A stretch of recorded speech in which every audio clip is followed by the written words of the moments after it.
নমস্কার বন্ধুরা, শিখা সোম চ্যানেলে তোমাদের সবাইকে স্বাগত জানাই। আশা করি তোমরা সবাই ভালো আছো। আমি আজকে মূলো শাক দিয়ে একটা রেসিপি করে দেখাবো, যেটা ভাত রুটির সাথে খেতে খুবই ভালো লাগে। আশা করি তোমাদের রেসিপিটা ভালো লাগবে। তবে চলো শুরু করি আমার আজকের মূলো শাকের রেসিপি। প্রথমে আমি মূলো শাকটা এরম কুচি কুচি করে কেটে নিয়ে সামান্য একটু সেদ্ধ করে নিয়েছি।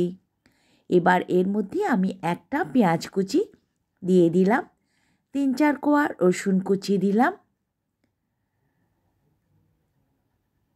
স্বাদ মতো লবণ দিয়ে দিলাম, হাফ চামচ থেকে কম হলুদ গুঁড়ো দিয়ে দিলাম, একটা লঙ্কা কুচি দিয়ে দিলাম,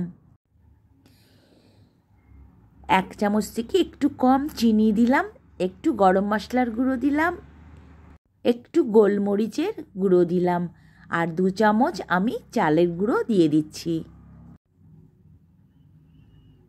এবার সবগুলোকে আমি একসাথে খুব ভালোভাবে মিশিয়ে নেব।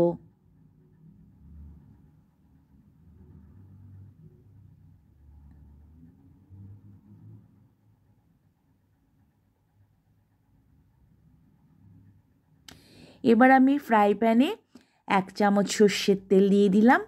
ইচ্ছা করলে তোমরা তেলটা আরও বেশি দিতে পারো।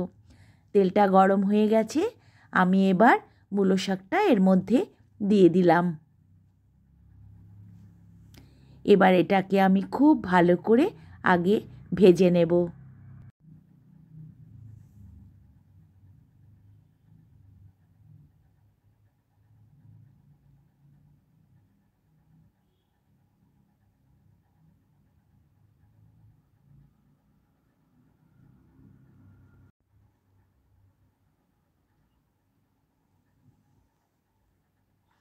খুব ভালো করে আমি এটাকে ভেজে নিয়েছি।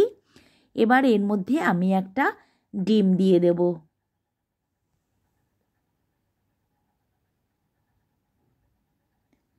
এবার ডিমটাকেও আমি একটু ভালো করে আগে ভেজে নেব।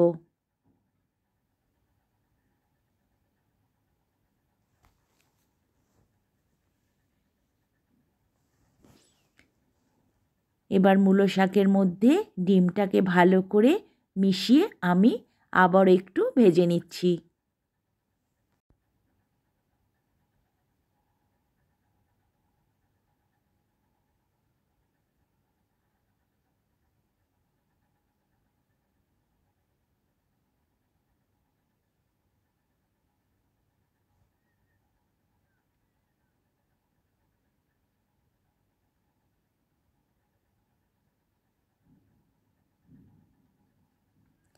আমি খুব ভালোভাবে এটা ভেজে নিয়েছি। এবার নামিয়ে দেখাবো। এই রেসিপিটা গরম ভাতে খেতে অসাধারণ লাগে।